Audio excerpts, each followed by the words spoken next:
Assalamu alaikum. Welcome back to Hilal Live. Thanks for watching us on channel 347, also on our live stream, www.hilal.tv. Now, children have always been seen as the most vulnerable in our communities, and various initiatives to create an awareness around especially things like GBV seem to assist. But is enough being done? To tell us more, one organization that has been working within our most vulnerable communities is Save the Children South Africa. Joining us via Zoom is the CEO of Save the Children SA, Gugu Xaba. Good evening, Gugu, and welcome to Hilal Live. Good evening, Luqmaan, and good evening to your listeners. Thank you so much for taking the time. Gugu, first, for those that don't know too much about your organization, give us some of a bit of history around the work that you do within our communities. Okay. Thank you very much, Luqmaan. Save the Children South Africa has been in South Africa for over 60 years and is a registered South African organization. Mm-hmm. Yes, we do have links with the outside world, but we are very local.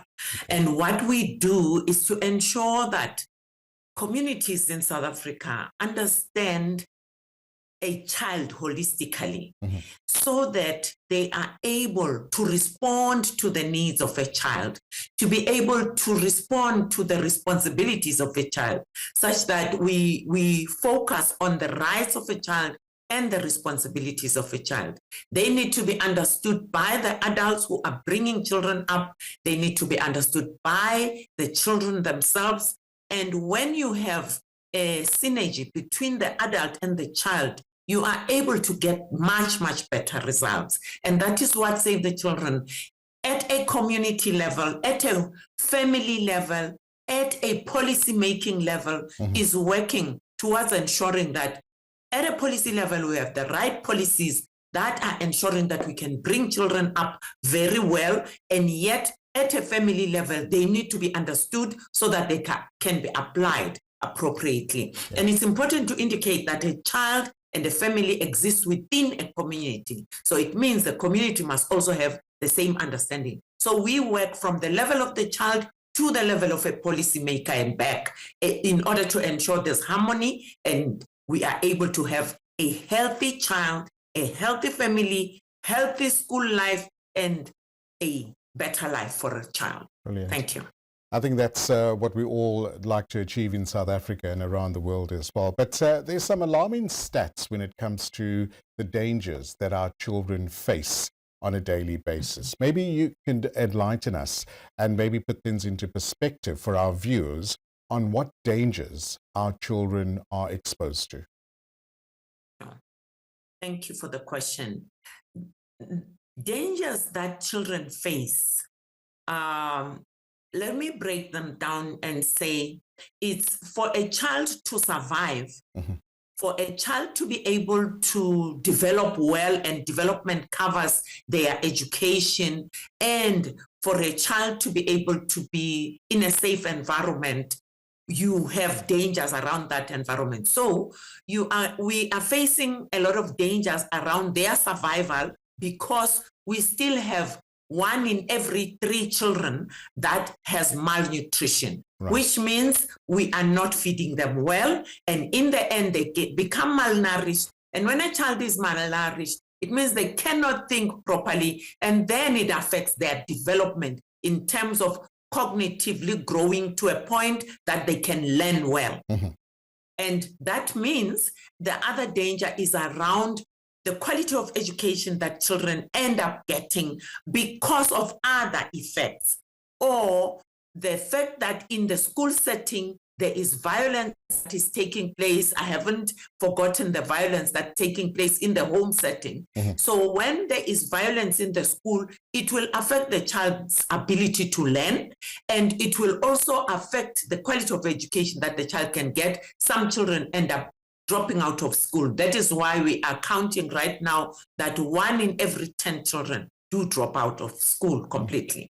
And now the violence, I need to indicate that the danger here is that we've got almost 30% violence, which means one again in every 3 children is violated in the home setting. The violation includes physical violence, it includes emotional violence, includes the fact that children observe violence within the home, and observing violence, it sticks to the mind and it stays because the child learns that, oh, this is how we solve problems. And then the other violence is sexual violence. So you've got those 3 big dangers in terms of safety of a child that also become toxic to a child and affect the ability of the child to relate well, to interact well with others. And thus we see so much bullying and anger within children, and yet you wouldn't expect it to be there.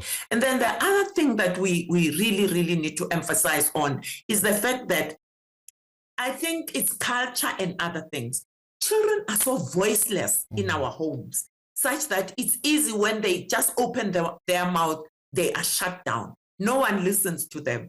In the end, the parent doesn't know what the child wants, and the child is confused. Who is this person that is supposed to bring me up, and yet I'm supposed to interact with them well? So parents complain that they don't understand children, and yet they shut them out. They don't listen to them at any point. And children have a right to be heard. And Absolutely. The first person who needs to hear them is a parent. Absolutely. So those are some of the dangers in short. Thank you for sharing that. Obviously we wouldn't like to highlight, this is not something we talk about every day. However, this is a world that we live in, and, protections or the child protection needs to be put in place as well. Are there avenues that we are making headway and, fighting this scourge against some of the dangers that our children face? Yes, definitely. We've got a lot of avenues. And I must applaud the government of South Africa, including the community members of South Africa. They are trying. What I think is missing is coordination of the efforts, so that the efforts can saturate in different places. Right. So the avenues include the fact that families are listening, and some are making an effort to create safer families within their homes. In the school setting, again, where children spend most of their time, we do have safeguarding lessons that are shared with the teachers, including children themselves. And then there is a need now, even for the school governing bodies, to apply the principles of safeguarding children and ensuring that they are creating a safe environment within the school. So there's need to be responsive to and be attentive, so that you can see the danger that is imminent and be able to deal with it. And then community-based organizations. And the fact that today we're sitting with media talking about the safety of children, it says there's an effort. We just need also listening ears, and we also need a collaborative effort to make sure that we put in place the safety measures so that we reduce the ability of a child not to be safe. And so community-based organizations are coming together to contribute to ensuring that children are safe. And you and I would agree that we also are seeing a rise in accidents in our roads that are affecting children.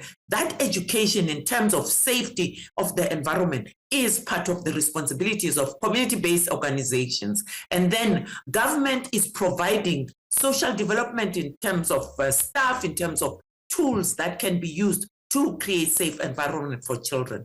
Again, Department of Education, Department of Home Affairs, Department of Health, all those departments are making efforts in order to ensure the safety of a child so that children can survive, they can be protected, and they can reach their full potential. Brilliant. Gugu, thank you to you and your organization for all that you do.